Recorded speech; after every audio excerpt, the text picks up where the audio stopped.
Mga ka-apple, magandang araw po. So, kaunting kaalaman kapag ka nagtanim po tayo ng apple from seeds gaya ko po dito sa Kapatagan. So, usual nagko-collect ako ng maraming seeds and then ginagamitan ko po muna siya ng flotation method. So, ito po yung paglalagay ng apple seeds sa mismong tubig. Ayan. So, kung mapapansin nyo po, ayan, sa ating mga apples, meron pong mga sinker and then yung mga floater. Ayan. So, ang mga floater po ay kino-consider ko po as hindi po good na mga seeds. And then, yung mga nasa baba po nitong ating container, ayan. So, yan po yung mga sinker which is mga good na mga seeds.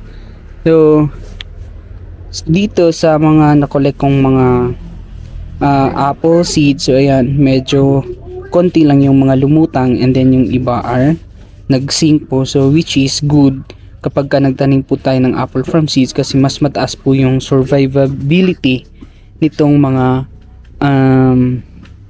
sinker na mga seeds ng apple. So ayan, so yan po ang isa sa mga tip na dapat nating pagka nagtanim tayo ng apple from seeds. So ayan, ito po yung tinatawag nating flotation method. So pasensya na kayo sa koko ko. Ayan, may kukupit pang naman. So ayan.